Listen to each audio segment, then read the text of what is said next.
ICC case, 181 pieces of evidence at sinasabi nila libo-libo. This is a case of crimes against humanity. So kung meron ka lang 181 pieces of evidence, does that show a crime against humanity?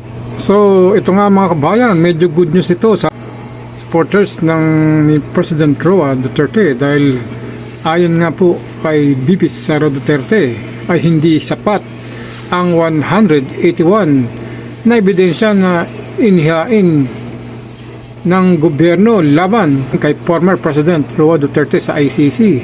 Mismo si VP Sara ang nagsabi na yung mga ebidensyang isinumiti na nilatag sa ICC mga kabayan para sa kanyang amang si former President Roa Rodrigo Duterte ay hindi po sapat talaga.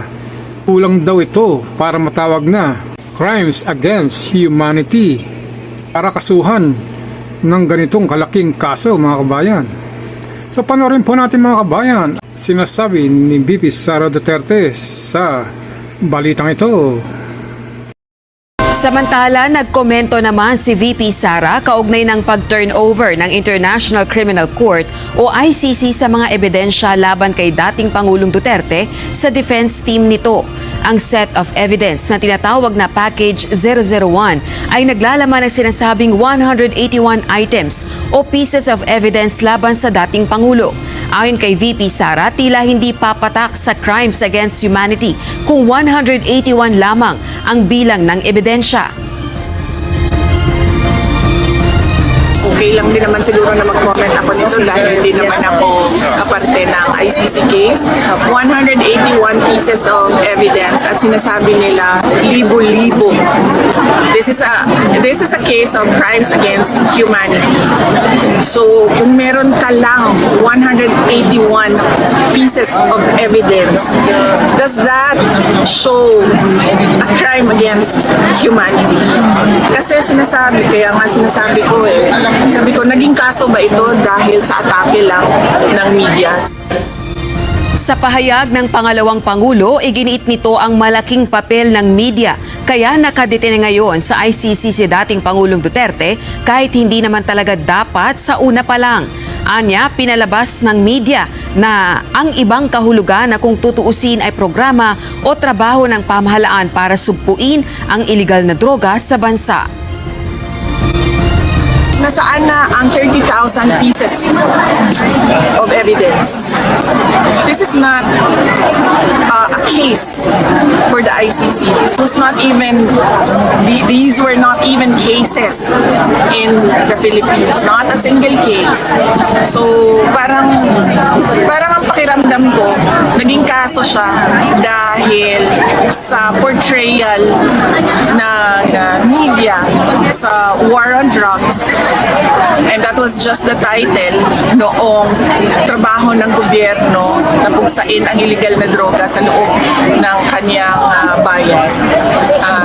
Parang hindi siya makatarungan sa 80 years old na tao. Ano po mga kabayan, si VP Sara mismo ang nagsabi na hindi ito papatak bilang kaso ng crimes against humanity. Kasi ayon sa mga nagpapail ng kaso ay libo-libo raw ang kanilang ikakaso ay former President Roa Duterte. Kaya lang 181 piece of paper lang ang kanilang pinapakitang ebidensya rito sa ICC. Sila ang laking kulang nito at di natin alam kung saan yung ibang sinasabi nilang libo-libong kaso na pinaparatang nila kay former President Roa Duterte. Kaya nga mga kabayan, dito ay makikita na may pag-asa pa ang ating FPRRD na nakikita na mapawalang sala ito sa crimes against humanity sa ICC mga kababayan. So ganun nga mga kabayan, lagot ang mga media o mga nagkakaso rito sa ating former President Rodrigo Roa Duterte dahil hindi raw sapat ang 181 pieces na kanilang pinapakita ang ebidensya.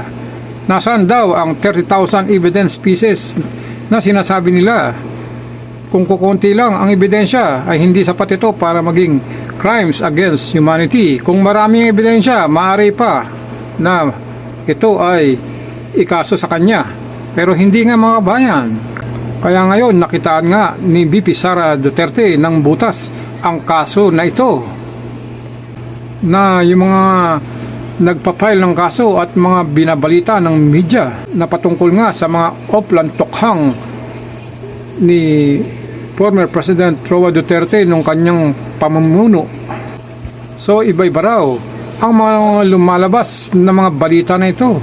Sinasabi nilang report patungkol nga sa bilang ito ay hinahanap ngayon ni VP Sara Duterte. Yung 30,000 na pieces of evidence nila, dapat yun ang ibigay nilang ebidensya sa ICC.